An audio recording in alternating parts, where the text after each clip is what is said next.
ప్రకటన ఇప్పించారు. బహుశా సింగిల్ లైన్ నచ్చలేదేమో, మెరుపుల మహేష్ బాబు గారు కళ్ళు నునుముకుంటున్నారు, రెండో లైన్ ఎక్కడైనా ఉందేమో చూసుకుందామని. రైట్, కృష్ణాంజనేయులు గారు ఎలా చూస్తున్నారు ఈ డెవలప్మెంట్ని? వాసుదేవన్ గారు నమస్తే. ప్యానల్ మెంబర్స్ అందరికి కూడా నమస్కారం. ఇప్పుడు జానీ మాస్టరు సంబంధించినటువంటి వివాదము, దీని వెనకాల కాన్స్పిరసీ ఉందా లేదా అనేటువంటి విషయాన్ని పక్కన పెడితే, ఇప్పుడు ఏదైనా సరే ఒక ఆరోపణలు వచ్చినప్పుడు అక్కడ కేసు నమోదైంది ఆల్రెడీ. ఆ కేసుకు సంబంధించినటువంటి దర్యాప్తు జరుగుతుంది. అయితే ఈ విషయంలో జనసేన పార్టీ స్పందించినటువంటి తీరైతే మాత్రం అప్రిషియేట్ చేసేటువంటి విషయం.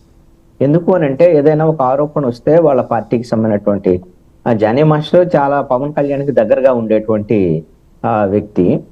మొన్న పిఠాపురంలో కూడా ఎన్నికల ప్రచారంలో కూడా చాలా చురుగ్గా పాల్గొన్నాడు. అలాంటి సందర్భంలో మరి ఈ విధమైనటువంటి ఆరోపణలు వచ్చిన నేపథ్యంలో పార్టీ స్పందించడం సరైనటువంటిదని వాళ్ళు భావించి ఉంటారు. అందుకోసమనే పార్టీ కార్యక్రమాలకు దూరంగా ఉండమనేటువంటి విధంగా ఇచ్చారు. అంటే ఇక్కడ కేవలం ఇది ఆరోపణలు మాత్రమేగా. ఆరోపణలకు సంబంధించినటువంటి విషయంలో కొంత దర్యాప్తు జరగాలి, దాంట్లో వాస్తవాలు ఏంటి అనేటువంటిది తేలాల్సినటువంటి అవసరం ఉంది. ఆ నేపథ్యంలో ఒక క్లారిటీ వచ్చిన తర్వాత మరి ఏంటి, సస్పెండ్ చేస్తారా ఏంటి అనేటువంటిది ఒక నిర్ణయం తీసుకునేదానికి అవకాశం. అయితే ఇలాంటి ఆరోపణలు వచ్చిన నేపథ్యంలో ఇప్పుడు మొన్న ఎమ్మెల్యే ఆదిమూలం మీద ఇలాంటి ఆరోపణలు వచ్చిన నేపథ్యంలో తెలుగుదేశం పార్టీ చంద్రబాబు నాయుడు కూడా సీరియస్ గా రెస్పాండ్ అయ్యాడు. ఆయన సస్పెండ్ చేశారు ఆయన పార్టీ నుంచి. అయితే వైఎస్ఆర్ కాంగ్రెస్ పార్టీకి సంబంధించినటువంటి విషయంలో మరి ఇలాంటి ఆరోపణలే చాలా సందర్భాల్లో ఇప్పుడు గత 5 ఏళ్లలో మంత్రుల మీద వాళ్ళ లిస్ట్ అంతా మనకు తెలిసినటువంటిదే కదా, మళ్ళీ చెప్పుకోనక్క. మరి అలాంటి సీరియస్ గా ఆరోపణలు వచ్చినా కూడా ఎక్కడ మరి వైఎస్ఆర్ కాంగ్రెస్ పార్టీ అధినేత జగన్మోహన్ రెడ్డి స్పందించలేదు, వాళ్ళ మీద చర్యలు తీసుకున్నటువంటి పరిస్థితి కూడా లేదు. ఏమిటి అని అంటే, మనం పట్టించుకోవాల్సినటువంటి అవసరం లేదు ఇలాంటి అనేటువంటి విధంగా ధోరణిలో వ్యవహరించినటువంటి పరిస్థితి.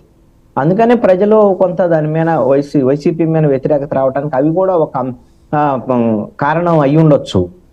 ఇది ఈ విధంగా ఏంటంటే, రాజకీయ పరమైనటువంటి అంశాల్లో రాజకీయ పార్టీలు, ప్రజా జీవితంలో ఉండేటువంటి పార్టీలు ప్రజలకి జవాబుదారీగా కూడా ఉండాలి కదా. వాళ్ళ నాయకులు తప్పుడు మార్గంలో ఉన్నారు, అది మహిళల పట్ల ఆ విధంగా వ్యవహరించారు అనేటువంటి ధోరణి ఉన్నప్పుడు ఖచ్చితంగా పార్టీ అధిష్టానం రెస్పాండ్ అవ్వాల్సినటువంటి అవసరం ఉంది. ఆ విషయంలో మరి పవన్ కళ్యాణ్ని అప్రిషియేట్ చేయొచ్చు. అయితే ఇక్కడ కుట్రుందా, ఇంకో ట్రాప్ చేశారా, ఇలాంటివన్నీ సహజంగా ఏమీ జరగకుండా అయితే రావు కదా. ఏదో ఒకటి ఉండి నిప్పులేందే పోగరాదు అనేటువంటి ఒక సామెత ఉంటుంది. జనరల్ గా ఏదో ఒకటి జరిగి ఉండొచ్చు.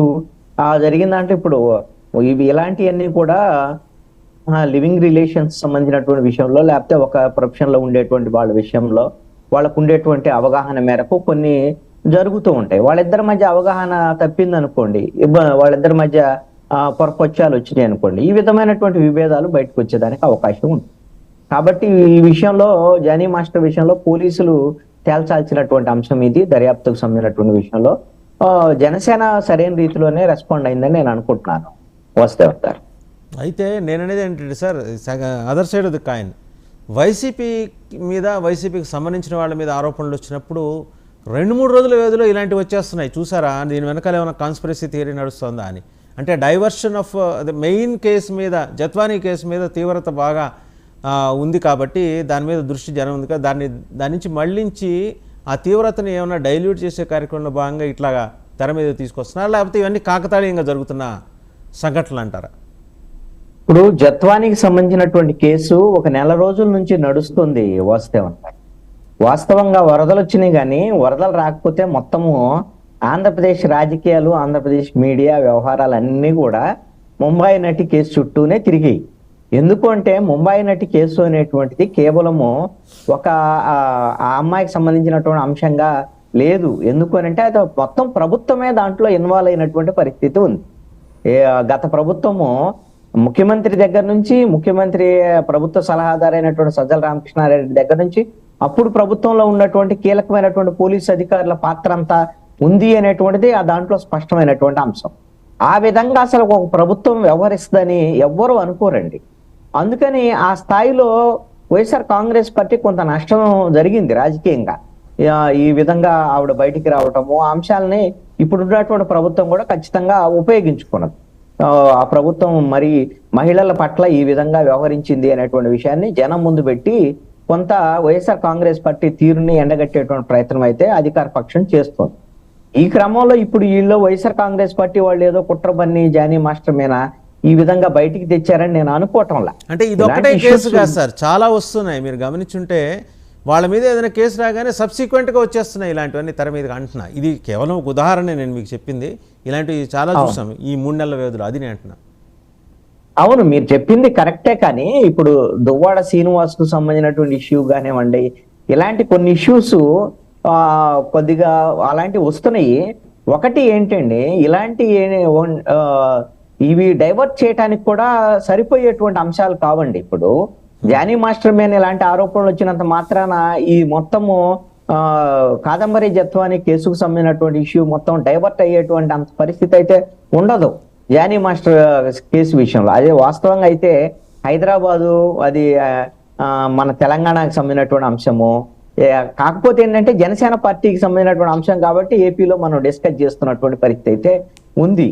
కానీ కాదంబరి జత్వాని కేసు అనేది చాలా సీరియస్ కేసు అండి. అది పొలిటికల్ బేస్డ్ కేసు. అది కేవలము ఒక అమ్మాయో లైంగిక వేధింపులో లేదా ఇంకోటి కాదు కదా, అది ఒక మహిళకు సంబంధించినటువంటి హక్కులు మొత్తాన్ని ఒక ప్రభుత్వమే నేరుగా కాలరాసేటువంటి విధంగా వ్యవహరించడం, దాంట్లో పోలీసు అధికారులు పోలీసు వ్యవస్థని ప్రభుత్వం అంతా కూడా దాంట్లో ఇన్వాల్వ్ అవటము, ఇది దీన్ని ఎవరు కూడా హర్షించేటువంటి పరిస్థితి అయితే ఉండదు.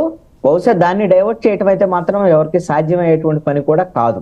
ఇంకొకటి కూడా వాసుదేవన్ గారు, ఒకటేంటి అంటే కాదంబరి జత్వాని కేసులో ఇప్పుడు బాగా ఎగ్జాగరేషన్ కూడా జరుగుతుంది అనేటువంటిది కూడా నా యొక్క అభిప్రాయం.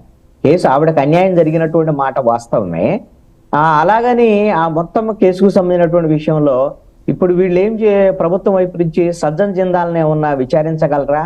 ఆయన ఏమైనా కేసులో ఆయన వాస్తవంగా మీకు ఒక విషయం చెప్పమంటారా కృష్ణాంజనేయులు గారు, మీరే మాట్లాడండి. ఈ ప్రశ్న అడుగుతున్నారని నిన్నటి నుంచి సజ్జన్ జిందాల్కి ఎందుకు నోటీసులు పంపలేదు, ఎందుకు ఆయన విచారించట్లేదంటే మన యొక్క ఇంటిగ్రిటీని క్వశ్చన్ చేసే జనాలు బయలుదేరారు.